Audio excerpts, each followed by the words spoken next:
This podcast is intended for mature audiences. Listener discretion is advised.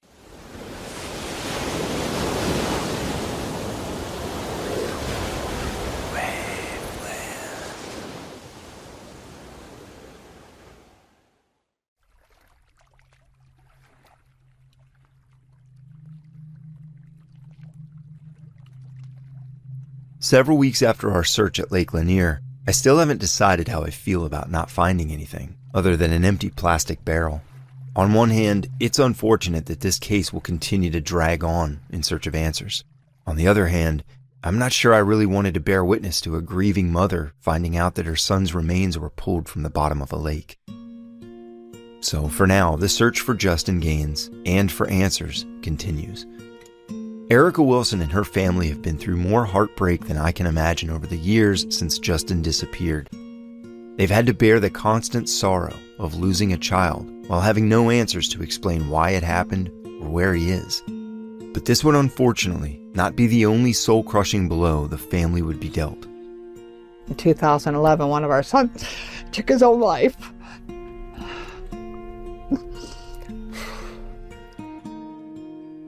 On January 17th, 2011, Justin's stepbrother Jeremy Wilson tragically died of asphyxiation. He, just like Justin, was only 18 years old.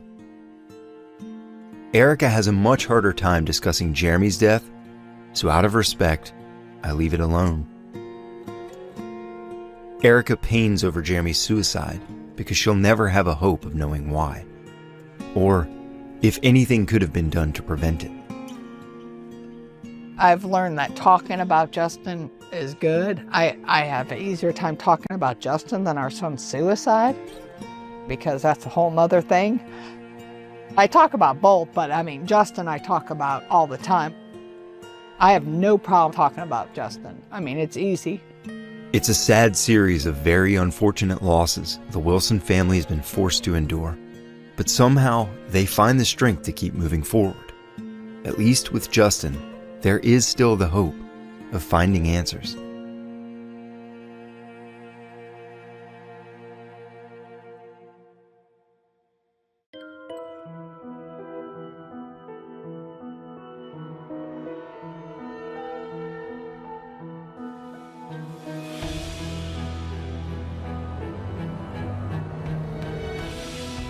From Waveland, I'm Sean Kipe, and this is Drowning Creek.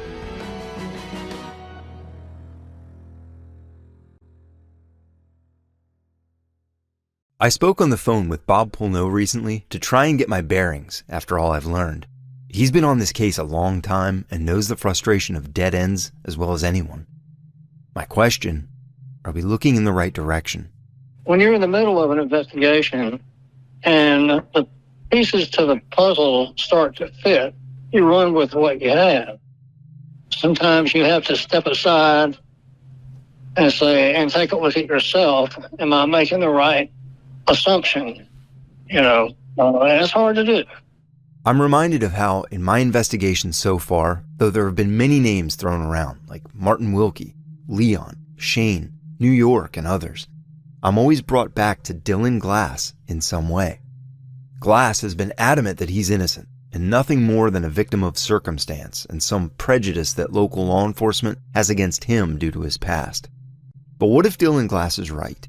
That investigators have been looking at the wrong man all these years? What if he is actually innocent? What then? In one conversation with him, he proposed a few alternate theories for me to explore. I had to keep Dylan engaged and talking no matter how ridiculous or obscure these theories of his might seem to me at first. And no matter how much I felt like, at times, he might just be grasping at straws or trying to divert the attention away from himself. Dylan brought up Justin's close circle of friends and the fact that some of them weren't as helpful as one would expect after Justin vanished, something I questioned as well. These are things I've asked myself. If I was the police, if I was interrogating this and investigating this, these are things I would really want to know. Why did all your friends say they didn't have nothing to say because the detective was rude? If this is your friend, why don't y'all want to find out? Why don't y'all want to help? Let's be realistic. If we investigating this case, why wouldn't y'all say nothing? They need to look at his friends. They need to look at people that knew him. They need to find out why ain't nobody said nothing that grew up with him. Why did his brother kill himself, man? What really happened? Why did he go to the club supposedly by himself? Where are his friends at? Why don't they want to speak? If it's up to me, if on my theory, I believe that somebody that grew up with him, his friends, his brother, somebody that was from his circle, something happened, whether it be an accident or whether it be some hatred behind something else. Something happened, and they don't want the truth to come out. Why were there people so close to Justin Gaines that were considered standoffish to investigators? People like his roommate Chris and Chris's girlfriend Amanda. I'm also told a young woman named Carrie, who Justin was texting back and forth with the night he disappeared, has been unwilling to speak with investigators. Allegedly, Justin and Carrie had been dating at the time. Chris's mother was an attorney in 2007, so could he simply have been advised to not say much, to not implicate himself in any way? But again, why if you had nothing to hide? None have responded to my attempts to reach them. Dylan then presents another theory, possibly the most bizarre yet. Israel Keys. Suspected cross-country serial killer, 34-year-old Israel Keys, was being held for the kidnapping and murder of an Alaska coffee shop worker. They so far have 8 confirmed murders and rapes, including a couple in Essex, Vermont, 4 others in Washington state, and 1 more on the East Coast. Tonight, the FBI now believes confessed serial killer Israel Keys took 11 lives. That's up from their previous count of 8. There is no one who knows me, or who has ever known me, who knows anything about me, really, because I'm 2 different people, basically. Israel Keys is an American serial killer who meticulously and methodically worked his way across the country, amassing victims for 11 years between 2001 and early 2012 when he was captured. Dylan wonders, is there a connection between Israel Keys and Justin Gaines' disappearance? At first, I'll admit that this seemed completely absurd and far-fetched. How could Justin Gaines possibly be connected to a serial killer? Dylan and I talked briefly about Keys, and I researched him extensively. The feds busted him for killing multiple people because while they looking at me, you know how embarrassing it'll be while you pointing at me if a fucking serial killer done killed this boy and got away with it, and you got the whole world thinking I did it? That'd be real weird, wouldn't it? Y'all don't want to tell the world that. They don't want to tell the world how a fucking serial killer from Alaska got caught with multiple victims and had his fucking picture in a computer, and tells on his interview that he traveled with cash to be undetected in the United States and was killing innocent people and hiding their body. An Army veteran, Keys traveled frequently, though he was largely concentrated in the Pacific Northwest. He's been traced to Vermont, New York, Washington State, Oregon, Texas, California, and Alaska, among others. He's thought to have committed murders in many, if not all of those states, including 4 murders in Washington alone. There are some who question if he committed murders abroad. Keys eventually confessed to the FBI that he buried what he called kill kits all over the country. The kits, housed in watertight buckets or trash bags, contained everything he would need to commit his crimes. Zip ties, a .22 caliber gun with a homemade silencer, a mask, and materials that would speed the decomposition of a body. Some caches the FBI found had been in the ground for more than 2 years, and when Keys felt the urge to kill again, he would plan a trip to a location where one of these kits were located and then find a victim at random. He used only cash and would remove his cell phone's battery so he was untraceable. Though his victims were chosen at random, everything else Keys did was meticulously planned out. But he would eventually make the critical mistake of deviating from this normal routine of his. This is actual police dashcam audio of Keys shortly before his arrest. What you doing down this way? Oh, this is a family came down for a back up to see the family. Is there a reason that you pulled over? Well, I was going to tell you that, but we're investigating kidnapping. Okay. Israel Keys was arrested in early 2012 after authorities traced his steps from Alaska to Texas as he used 18-year-old Samantha Koenig's ATM card numerous times. Keys had raped and killed the young woman in Alaska, dismembered her body, and placed it piece by piece in a frozen-over lake while he ice fished. When an FBI agent casually asked what he did with the fish he caught that day, Keys, slightly dumbfounded at the question, replied, "I ate them." But where does Dylan Glass make the connection between a monstrous serial killer like Israel Keys and Justin Gaines? Why is Justin Gaines' picture in this man's laptop with other missing person victims and people that he killed? Why is he in a man's computer in Alaska? Keys, who obsessively researched serial killers, was found to have routinely scanned the National Missing and Unidentified Persons System website. Exactly why he did this is unclear, but when his laptop was confiscated after his arrest, it was discovered that he had downloaded and saved pictures of missing people from the website, a website where Justin is still listed as missing. With his connection to the FBI, I asked Mike Rising if it could be confirmed that Justin Gaines' picture was on Keys' laptop or not. We've got FBI agents in Athens. They're each assigned counties. That's how they work. I could get their email address and send them an email. Can you check this out? Is Justin Gaines' picture on Israel Keys? It may be bogus or not. I'll let you know what Mike comes back with, if anything. In early December of 2012, Keys slit his wrist and hung himself in his cell at Anchorage Correctional Complex while awaiting trial. Before he did so, he drew 11 skulls on paper in his own blood and one pentagram with a crude depiction of the goat-headed idol Baphomet, the widely used symbol for the devil. Scrawled on the bottom of that image were the words, "We are one." And when you do the interview, you read his interviews online, guess what he tells you? He said, yes. He said, I travel and pick random victims all over the United States. They said, why? He said, why not? He said, I used to use cash and build kill kits by their vicinity. He said, so I would be undetected. Oh, this is facts. They don't talk about that. Oh, that's just a coincidence too, ain't it? Before his death, Keys confessed to several bank robberies, arson, and 6 murders, alluding to the FBI that there were others but wouldn't give up more information.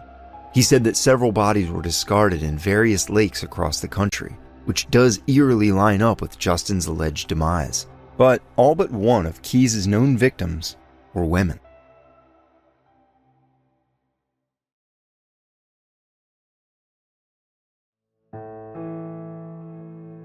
After researching the Keys case, I feel it's technically possible, but not at all likely. The FBI painstakingly detailed every move Keys made during his 11-year killing spree using rental car, hotel, and flight transactions. They even accounted for the number of miles each rental car was driven. According to the FBI, in 2007, Keys flew from Anchorage, Alaska to Los Angeles on October 29th and returned on November 2nd. While in Los Angeles, he rented a car and drove only 95 miles. I find it nearly impossible for Keys to have gone from LA to Georgia and back undetected during this short window of time. And there are no records of him flying or driving to Georgia. There's no information to conclude that Israel Keys was ever in Georgia at all during this time. I've heard many theories on what happened to Justin Gaines over the past several months. Scouring the internet, one can find claims of him running to Mexico, hiding out in Peru, or even that he may have been killed by the Smiley Face Killers, a group of people committing murders across the country targeting white male college students. The Smiley Face Killers have been largely disputed by law enforcement, though, as nothing more than an urban legend. But again, these are just theories, and to make any of them work, you have to overlook mounds of evidence collected by law enforcement in Georgia over the years. When it comes to Dylan Glass's theories on Justin's death, there's one thing we can wholeheartedly agree on. You can't convince me that out of all these people, this young kid goes to a fucking club with 3,000 people and nobody knows what happened. After almost a year, I feel like I've made some progress. I also feel like there's something missing. I'm going to say something that some people might find unbelievable or even crazy at this point. That even after hearing everything I have about Dylan Glass, his confessions, his past, his rap sheet, and several eyewitness accounts involving him, I'm still not convinced he killed Justin Gaines. There is no absolute proof of it. No DNA, no other physical evidence, no body, at least not yet. But I do feel that he knows more than he's told me. While I continue to investigate Dylan and look for information on where Justin might be, I can't allow myself to fall into the trap of having tunnel vision. I have to chase down every lead as if it's the one that could break this case. And with that in mind, I recently spoke with a woman named Jessica who claims to have information. She had commented on a post on the Facebook page Erica Wilson runs dedicated to finding Justin. It was regarding a recent segment Dateline aired on the case. My friend tagged me on it, and I was like, there's no point in me even calling because they're not going to listen to anything I say, you know? Erica personally reached out to me, and she was like, have you talked to Mike yet? I talked to him, and finally someone listened to me. The people who were handling the case at first, they didn't give a shit. And then I'm just going to be blunt. They didn't even write down anything I told them. They didn't, literally nothing. And I had been calling for years, like 15 years. Before Mike Rising took over Justin's case, Jessica says she had reported her story to police several times and even called the FBI's tip line, but wasn't taken seriously. Their exact words were, well, this doesn't line up to what we think happened. And I said, well, respectfully, maybe what you think happened isn't what happened. Jessica's story is one that Mike Rising is now taking seriously because this woman seems to know more than she should, and it goes deeper than just Justin Gaines. I was hanging around with the wrong crowd, 16, 17 years ago. There was a party at a lake house. One of my good, girlfriends was like, hey, she started talking to this guy, and she was like, I don't want to go by myself. Will you come with me? So I was like, yeah, sure. So I went. Shortly after she arrived, Jessica says she was approached by the man who owned the house. I walked down the driveway, and I guess he was on something. I'm not really fully sure what drugs he was on, but he took a look at me and he called me Justin. He tried to attack me, and he said, how are you still alive? You're supposed to be at the bottom of my lake. We put you at the bottom of my lake. This terrifying encounter took place in 2007, and though she remembers that it was cold outside, she doesn't know the exact date. But we can ascertain that it happened in early November because Justin's disappearance wasn't yet public knowledge, according to Jessica. At the time, this case wasn't televised and all that kind of stuff when all this happened. This is almost right out. This had to be like right after. I was scared because he tried to stab me. Tried to stab you? He did. With what? Yeah, a knife. It took like 4 or 5 people to hold him back from me. And they were telling me to go to the end of the driveway, whatever. And my friend had left because she was going to a liquor store, and the liquor store was I guess a good drive away. So I was just kind of there. There were some big name people that were there. Someone with the last name of Glass. Again, the name Glass arises when I wasn't expecting it. Is it possible that Dylan was there? Or is she simply mistaken? Dylan's brother, Justin Glass, was in prison at the time Justin Gaines disappeared, so I doubt it was him at the party.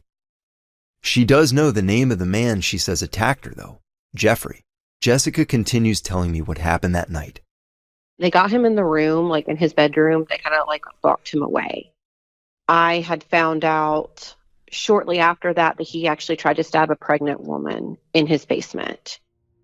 And this kind of the same issue where he called her Justin and said, I killed you right here. How are you alive?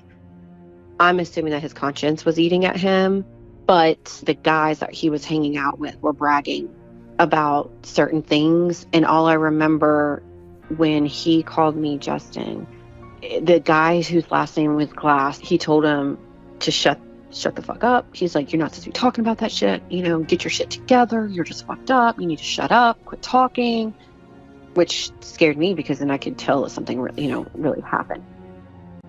And then after this happening, me realizing that there was a kid who actually went missing, and it terrified me.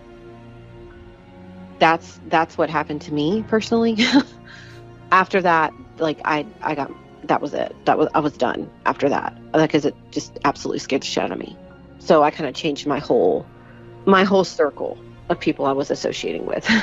Jessica mentioned the man having attacked another woman in the same manner, which she tells me she actually learned from an officer when she went to file a report with Gwinnett County Police.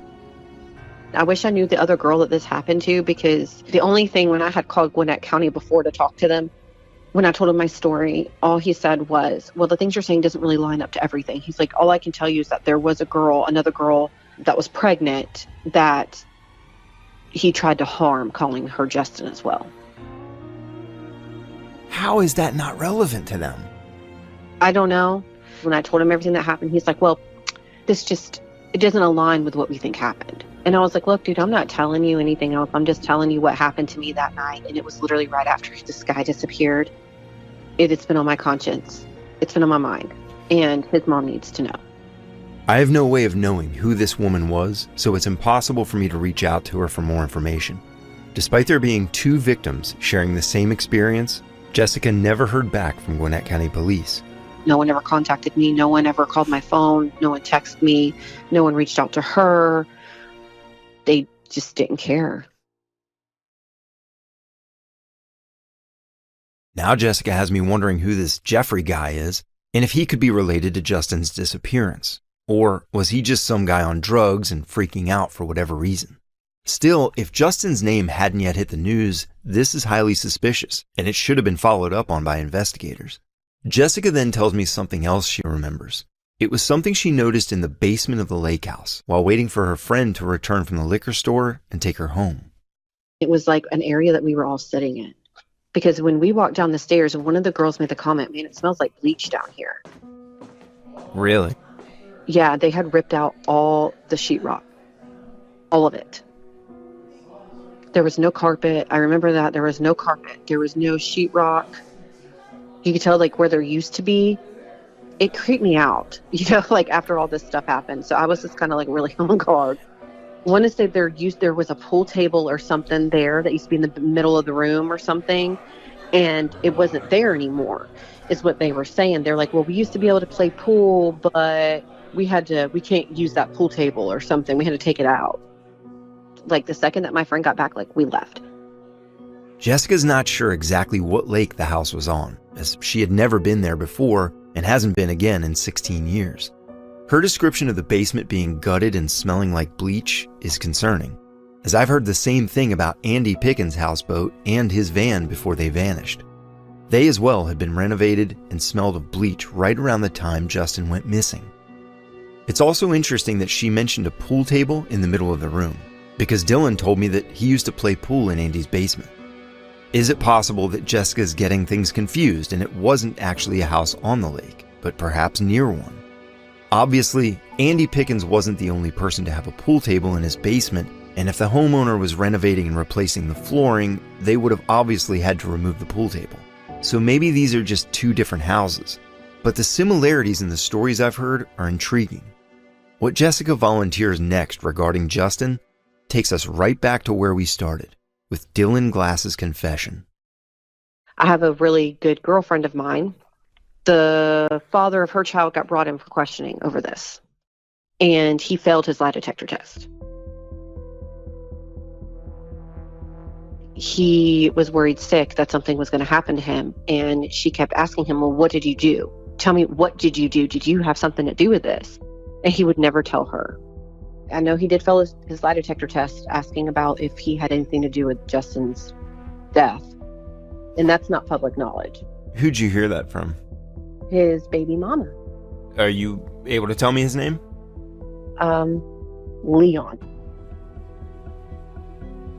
Jessica is right.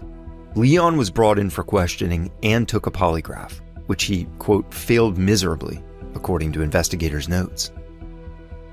I don't know if you can get records, but I can tell you that they had picked Leon up one time, along with Dylan Glass, and took them both at the same time to some well that they thought that he was at. And Dylan kept screaming at him, just tell him where the body's at, man. Just tell him where the body's at. And Leon was like, I don't know what the F you're talking about. In 2015, after Dylan confessed to police, Walton County Sheriff Joe Chapman told me he personally took Dylan and Leon to a remote area called High Shoals, where Justin's remains were thought to be. He told me Dylan pleaded with Leon to tell where Justin was buried, but Leon wouldn't budge. We were out in Jones's Woods, in the middle of nowhere on a little old bridge over a creek. And I put those two together just like you are right now. I put them face to face. And Dylan looked at the guy, he said, "Man, give it up, they know." I told him everything. And he just sat there and looked. Not a word, didn't say a word. I've never seen it that thick. I've seen the worst of the worst right after buddies if they think it's gonna save them. But not here, nobody's saying a word.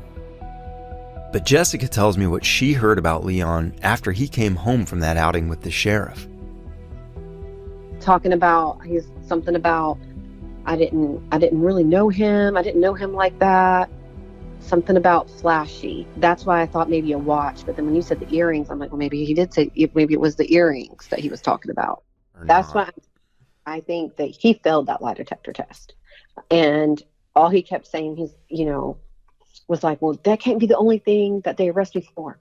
Because the jury can't use that. And They can't do nothing without a body. What Jessica tells me she discussed with Leon's baby mama could turn out to be extremely important. Not just for what she heard, but for who was saying it. The baby mama in question turns out to be none other than Heather. The same Heather identified as the woman Justin got into the car with outside of Wild Bill's shortly before he disappeared. She was identified by more than one person by name using the club's surveillance footage. Leon was also positively identified on camera at the club that night. I want to talk to him, but that thought has come with a stern warning from several people. My only word to you is to do it in broad daylight and be very, very careful. He's not someone that you can just approach like that. Even Sheriff Chapman seemed to give me a friendly reality check when I discussed speaking with people like Leon. They've killed one. Like the old folks say, when you ask them, does that dog bite? They say, he got teeth, ain't he? Same thing here. I don't want you floating in Lake Lanier either. Chapman was half joking with me, but there's also truth in what he says. There's a real warning there. A young man is dead, and whoever did it has gone to great lengths to cover it up. So what would they be willing to do if someone like me started poking around, kicking the hornet's nest? It's a reminder that I have to take this seriously, and I can't let my guard down. How willing are you to dive into these waters? It's a good question. How willing am I? But after something I've recently learned, I might not need to dive in the waters again at all. Because this investigation into the disappearance of Justin Gaines, once again, has pivoted. This time, in a very serious way.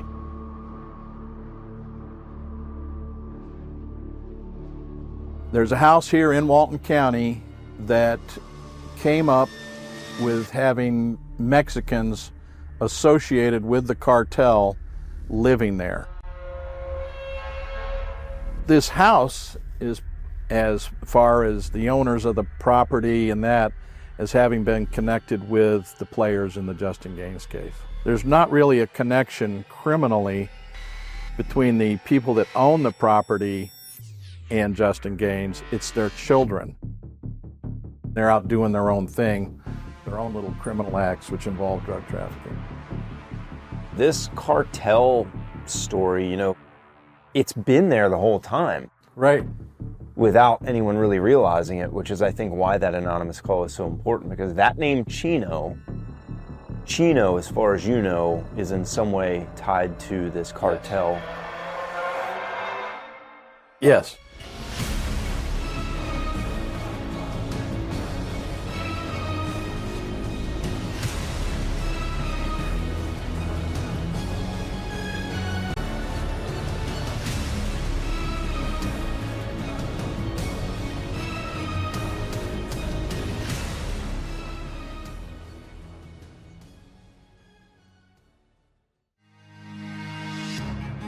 Drowning Creek is an original production of Waveland.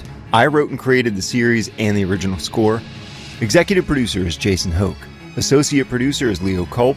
Sound engineering by Shane Freeman. Special thanks to Erica Wilson and her family. If you have any leads on this case, please contact me at info@seankipe.com. And if you love the series, please leave a review and tell your friends. Follow Waveland on Instagram at Waveland Media for more on this series and upcoming new shows. And you can also find me on social media at Sean Kipe Official or at seankipe.com. As always, thanks for listening.